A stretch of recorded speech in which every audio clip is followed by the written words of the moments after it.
শান্তিতে আসেনি, দেশ তো শান্তিতে নাই। লক্ষ লক্ষ শ্রমিকের মা বাবা আছে, ভাই বোন আছে, আত্মীয় স্বজন আছে, ওরা যাবে কোথায়? লক্ষ লক্ষ শ্রমিকের এখনই এখান থেকে গোডাউনে যাব না। আপনারা তো সাথেই ছিলেন, কারণ এখানে তো সবাই তালা মেরে মানে পালিয়ে গেছে, আমরা তো তালা ভেঙে ঢুকেছি, সুতরাং আমরা আটক করতে পারছি না। কি ধরনের পলিথিন? এগুলো সবই হচ্ছে পলিথিন উৎপাদনকারী অবৈধ কারখানা, ঠিক আছে? এই কাঁচামাল দিয়ে পলিথিনে সবকিছু তৈরি করা যায়, সুতরাং এটা আইডেন্টিফাই করা সো টাফ যে এই দানাটা দিয়ে সে কি সিঙ্গেল ইউজ প্লাস্টিক তৈরি করছে নাকি সিঙ্গেল ইউজ ছাড়া প্লাস্টিক তৈরি করছে।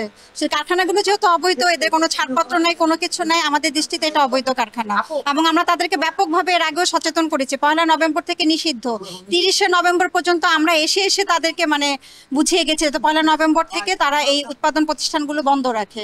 তারপরেও আমরা দেখতে পাচ্ছি যে তারা আমাদের মুভমেন্ট জানতে পেরে কিন্তু তালা লাগিয়ে চলে গিয়েছে। তো আমরা আজকে যে মালামালগুলো আমাদেরকে নিয়ে যাওয়া সম্ভব সেগুলো আমরা নিয়ে যাচ্ছি এবং পাশাপাশি আমরা বিদ্যুৎ সংযোগ বিচ্ছিন্ন করে যাচ্ছি যাতে পরবর্তীতে কার্যক্রম চালাতে না পারে। ধন্যবাদ। পুরো নামটা একটু বলবেন। নাম হচ্ছে রুবিনা ফেরদৌসী। আমি উপসচিব। আপনি উনি এটা নিয়ে নেন। আমার একটা প্রশ্ন ছিল, এখানে আরো কতটি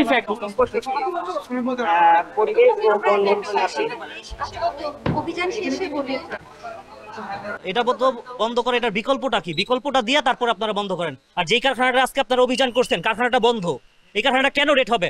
আপনারা বলছেন যে বন্ধ করে দিতে, আমরা বন্ধ করে দিছি, এই কারখানা কেন অভিযান হবে? এটার বিরুদ্ধে অভিযানটা কেন হবে? এখন কেন আপনারা এটার বিরুদ্ধে অ্যাকশনটা নিচ্ছেন? আমরা এখন কি ব্যবহার করবো? আপনাদের যে ফ্রিজে মাছ মাংস রাখবো, এটা কিসের? এই কারখানার কাজ করতো 500-500-র অধিক কাজ করতো। আমাদের এটার সাথে মোটামুটি 1-2 কোটি মানুষ এটার সাথে জড়িত।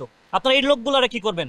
এখন বাংলাদেশ পলিথিন বন্ধের সময় না। বাংলাদেশ এখন যে অর্থনৈতিক অবস্থার মধ্যে দিয়ে যাচ্ছে, এটা পলিথিন বন্ধ করার কোনো সময় না।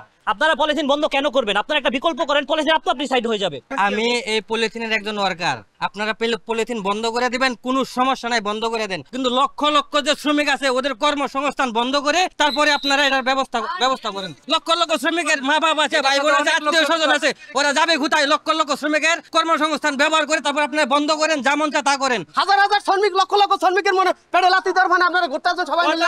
আপনাদের এখানে লক্ষ লক্ষ শ্রমিক আছে, নির্মাত 10 লাখ শ্রমিক কাজ করে এখানে। কারখানা মনে করেন আপনি এখানে যদি নরমাল না থাকে, এখানে 5000 উপরে কারখানা আছে, পলিথিনের কারখানা আছে, ছোট বড় মিলে 5000 উপরে কারখানা আছে। আপনারা একটা কর্মস্থান যোগাই দিতে পারছেন? এই যে পলিথিনে যারা কাম করে সব মূর্খ, তারা কি করে খাইবে? এটা কোন এটা কর্মস্থানটা কি? আমার কিছুই নাই, আমি জিজ্ঞাসা করছি আপনি সেটা আছে। আপনারা কর্মস্থানটা কি দিতেছেন?